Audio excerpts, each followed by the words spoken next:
He was the funniest guy in the room, the sarcastic wit who made millions laugh, while privately fighting a decades-long war with his own demons. On October 28, 2023, the world thought it knew how the story of Matthew Perry ended. A tragic, but perhaps predictable, accident. A casualty of his well-documented struggles. But what if the official story is only the first chapter? What if his death is shrouded in a mystery that points to something, and someone else entirely? It was a quiet Saturday afternoon in the exclusive Los Angeles neighborhood of Pacific Palisades. Matthew Perry was alone in his home.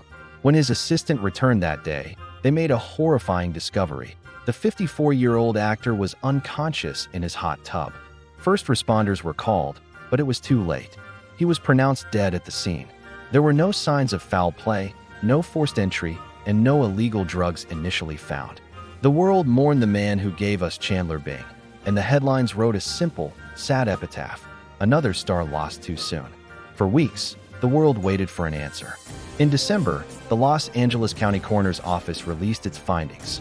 The cause of death was listed as the acute effects of ketamine.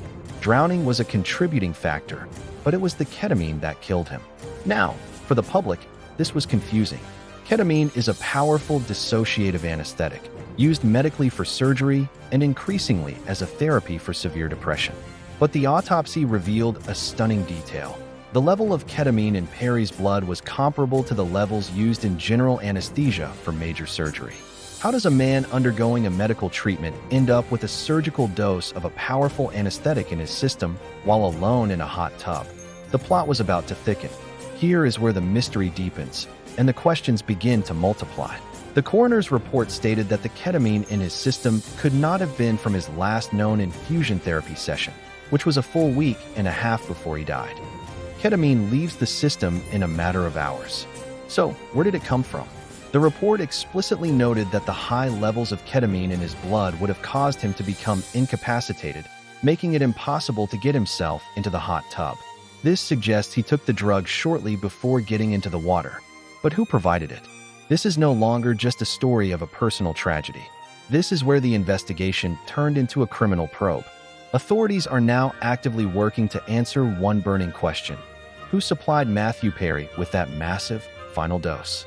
The official cause of death has been determined, but the case is far from closed. In fact, it's more open than ever. Question 1. The prescription. Was the ketamine prescribed to him by a doctor? If so, why? And was it for at-home use, which is highly unusual and dangerous for a drug of this potency? Question 2. The illicit source. If it wasn't a legal prescription, who was his dealer? This is the focus of the current criminal investigation. Was it a connection from his past struggles? A new, shadowy figure in his life? Question 3. The circumstances. Was he alone when he took it? The coroner's report leaves open the possibility that someone was with him or had just left him before he got into the hot tub. Matthew Perry, in his own memoir, wrote about his desperate desire to help others struggling with addiction. He wanted to be remembered for that, not just for being on Friends.